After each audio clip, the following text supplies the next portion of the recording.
नमस्कार मित्रांनो, राज्यात बरेच दूध संघ हे दूध उत्पादकाचे नुकसान होऊ नये म्हणून व इतर दूध संघाच्या बरोबरीने भाव मिळावा यासाठी दूध फरक योजना राबवत असतात।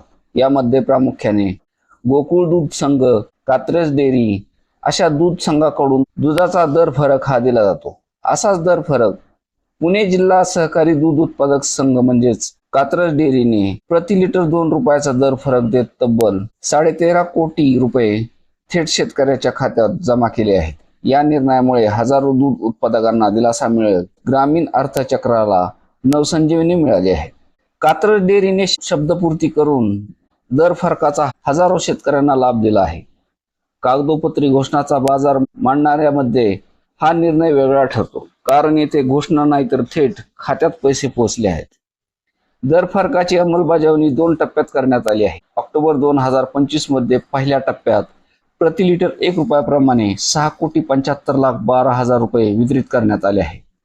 या टप्प्यात 865 दूध संघामार्फत हजारो शेतकऱ्यांना लाभ झाला। त्यानंतर उर्वरित 1 रुपया दर फरक जमा करत संघाने दिलेला शब्द पूर्ण केलेला आहे। संघाचे अध्यक्ष स्वप्नील ढमढरे यांनी सांगितले की शेतकऱ्याच्या कष्टाला योग्य मोबदला मिळवून देणे हेच पहिले कर्तव्य आहे। आम्ही घोषणा करणारे नाही तर निर्णय तात्काळ अंमलात आणणारे आहोत। ग्रामीण भागात संघाचा आधारस्तंभ म्हणून उभा राहणारा हा निर्णय केवळ आर्थिक मदत नाही तर विश्वासाची पुनर्स्थापना आहे। घोषणापेक्षा कृती महत्वाची असते हे सिद्ध करीत संघाने शेतकऱ्याच्या मनात आपले स्थान अधिक भक्कम केलेले आहे।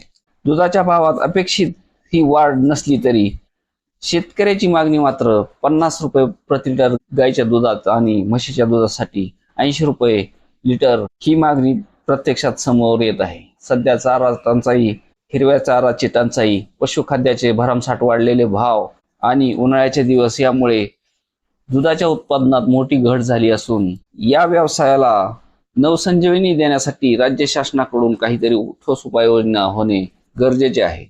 ऊसाच्या FRP नुसार किंवा एक ठराविक भाव हा फिक्स करावा आणि दूध उत्पादकांना दिलासा द्यावा अशी दूध उत्पादकांकडून मागणी होत आहे।